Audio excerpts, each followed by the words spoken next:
Le colonel Azali a simplement cherché à gagner du temps pour sauver la peau de son régime.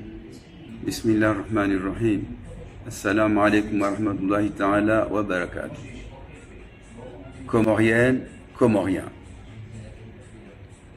Il y a un mois, je m'adressais à vous lors de notre grand rassemblement politique à Marseille pour dénoncer le régime dictatorial et corrompu du colonel Azali, pour réclamer la libération des prisonniers politiques, dont celui de l'ancien président Sambi, dont le sort et l'état de santé alarmant nous préoccupent tout particulièrement ces derniers temps. Nous restons dans l'attente d'une nouvelle communication des autorités à la sortie des examens médicaux et scanners réalisés. Le 27 mai dernier, le procureur du parquet général de Moroni a commis une grave faute en annonçant par communiqué une situation de santé rassurante à l'appui d'examens médicaux dont il n'avait en réalité aucun résultat. Je dénonce cette manipulation judiciaire et politique qui révèle au grand jour la volonté du colonel Azali de laisser l'ancien président Sambi en détention, quel que soit son état de santé. Ce jour, j'ai décidé de m'adresser à nouveau à vous après la douloureuse période de troubles sociaux de cette première quinzaine du mois de mai que nous venons de vivre, qui fait suite à d'autres récurrents aux Comores. Cette dernière période a été marquée par un grand mouvement social de contestation qui a touché toutes les îles et toutes les catégories socio-professionnelles à la suite de la décision de forte augmentation des prix de tous les carburants le 6 mai dernier. Devant l'ampleur des manifestations populaires, le régime du dictateur Azali, sentant qu'il perdait le contrôle et de peur d'être renversé par le peuple comorien, a fait marche arrière le 16 mai au soir en décidant de suspendre temporairement la hausse des prix des carburants. Cher peuple comorien, j'attire votre attention que ce rétropédalage des autorités ne résout en réalité aucun des problèmes qui se posent à notre pays. Le colonel Azali a simplement cherché à gagner du temps pour sauver la peau de son régime.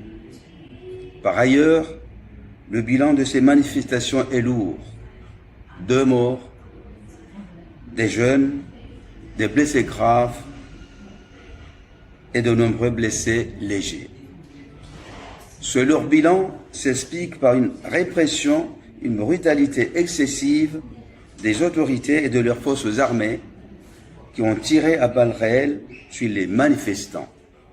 Cela est inacceptable.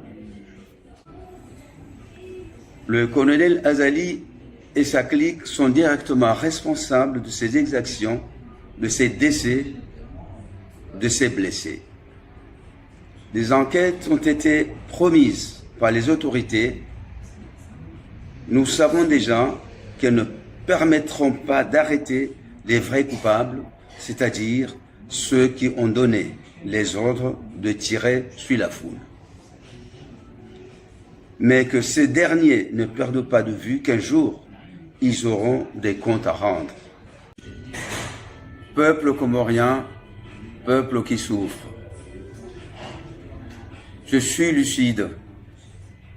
J'ai conscience que l'opportunité que le peuple comorien avait de pouvoir écrire l'histoire en renversant le régime Azali ne s'est pas réalisée lors de ces importantes manifestations populaires, puisque dès la connaissance le samedi soir du communiqué des autorités suspendant temporairement les hausses des prix des carburants, la majorité des leaders de la société civile ont appelé à l'arrêt des manifestations le dimanche 17 mai. l'appel au retour au calme et à une vacation normale demandée par les autorités a donc été exécuté. La concertation nationale, proposée le 16 mai, une de plus, n'est qu'un pansement sur une jambe de bois. Elle ne résoudra rien. Si le régime du colonel Azali n'est plus en mesure de payer les carburants aux prix actuels élevés des cours mondiaux, il y aura des pénuries et le peuple comorien retombera dans les attentes insatisfaites, les frustrations, les mécontentements, et nous aurons à nouveau des manifestations populaires qui seront à nouveau réprimées dans la violence. Le peuple comorien tourne et tournera toujours en rond et ne sortira pas de son impasse.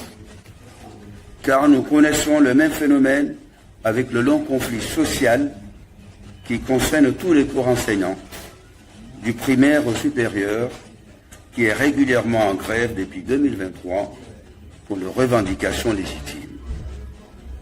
Un corps enseignant qui a connu aussi des consultations nationales, des assises et même un protocole d'accord signé en janvier 2024, mais jamais appliqué. Que vaut la parole de ce régime? C'est ainsi que les élèves qui ne sont pas correctement en apprentissage des savoirs manifestent eux aussi désormais.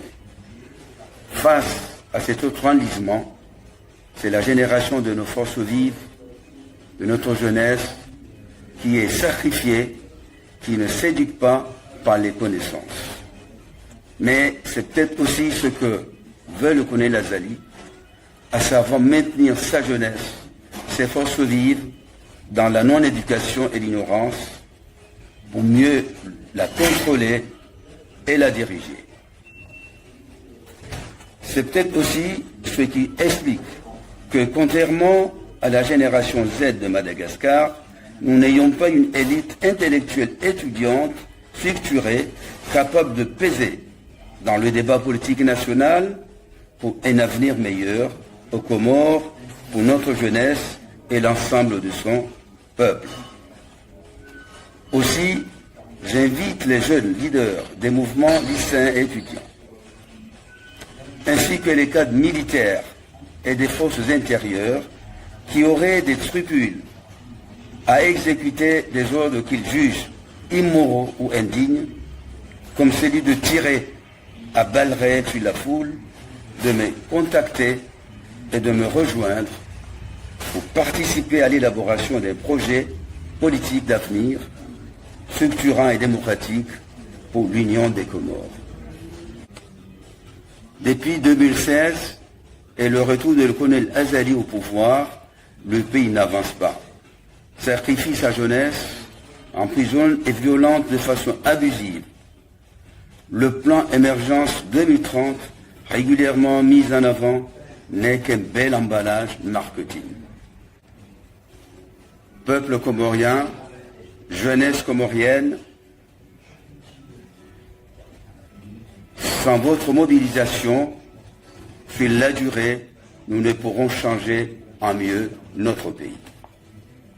En tant qu'acteur politique et président du gouvernement comorien en exil, qui cherche à fédérer, à rassembler, j'ai besoin de votre mobilisation, de vos actions, de votre soutien.